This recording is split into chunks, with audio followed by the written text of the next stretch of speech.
Somalia land को जैसे ही Israel ने सपोर्ट किया और सोमालिया से अलग सोमालिया लैंड बना, सोमालिया के लिए खतरा सोमालिया लैंड बना, क्योंकि सोमालिया लैंड में अचानक से इजराइल की आवाजाही शुरू हो गई। हजरात, वहीं आपको बता दूं कि इसके बाद सोमालिया के सपोर्ट में तुर्की ने, जी हां, तुर्की ने सोचा कि इससे पहले कि सोमालिया लैंड में इजराइल अपने कदम जमाए, सोमालिया के अंदर तुर्की ने अपने F-16 फाइटर जेट तैनात करने शुरू कर दिए हैं। आइए अब गाजा का भी सुन लीजिए। साउथर्न गाजा में इजराइल फिलिस्तीनियों के लिए डिटेंशन कैंप और जैसे नाजी किया करते थे, वो एक जगह पर कैदियों को इकट्ठा करके टॉर्चर किया करते थे।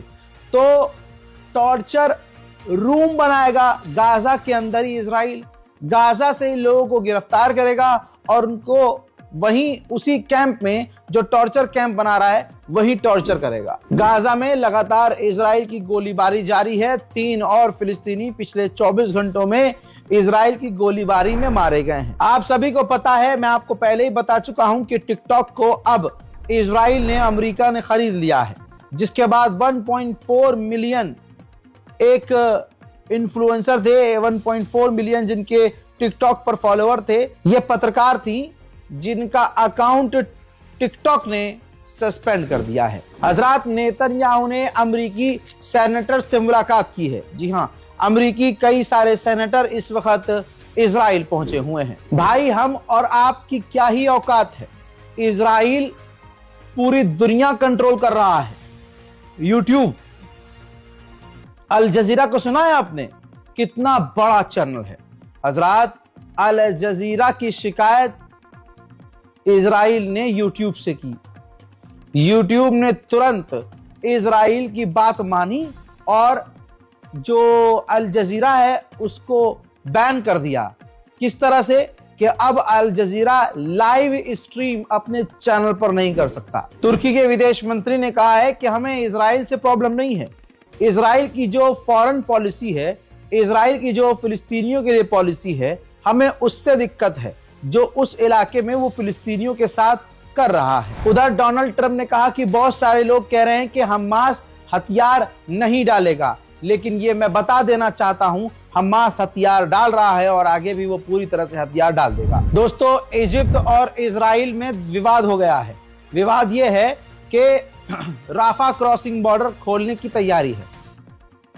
इजराइल कह रहा है कि जब हम बॉर्डर खोलेंगे तो हम ज्यादा से ज्यादा गाजा के लोगों को बाहर जाने देंगे, लेकिन गाजा के अंदर वापस कम लोगों को आने देंगे। अब ये बात तो जायज बात कैसे कर सकता है इजराइल? उसकी खून उसकी नस्ल में ही नहीं है। ऐसे में अब मेरे दोस्तों, इजिप्ट ने कह दिया है कि भैया ऐसा नहीं है, जितने लोग गाजा से बाहर जाएं उतने ही लोग गाजा वापस आ जा सकें, किसी तरह की कोई रोक टोक ना हो। अब इस वजह से ये राफा क्रॉसिंग खोलने में डिले हो रहा है। सोचिए, ये सीज फायर फेज 1 है जो अभी तक चल रहा था। अब सीज फायर 2 का ऐलान हुआ, फेज 2 का दूसरे। तो यहां पर अब और चीजें आसान होनी चाहिए थी ना। जैसे सीज फायर 1 में इजराइल कह रहा था कि हम 600 ट्रक जाने देंगे। अब सीज फायर जब 2 हो रहा है तो इजराइल बजाय गाजा के अंदर मदद को बढ़ाने के, उसने मदद कम कर दी है।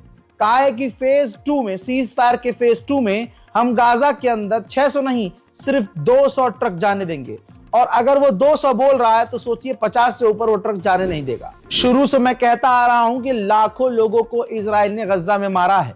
लीजिए, अब इजराइल की मिलिट्री ने माना है कि कम से कम 70,000 गाजा के लोग मार डाले गए हैं और अभी भी गाजा के खंडरों में, मलबों में जो लोग दबे हुए हैं उनकी कोई गिनती ही नहीं है।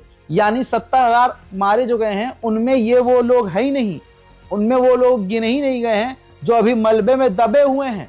इजराइल की मिलिट्री ने माना है।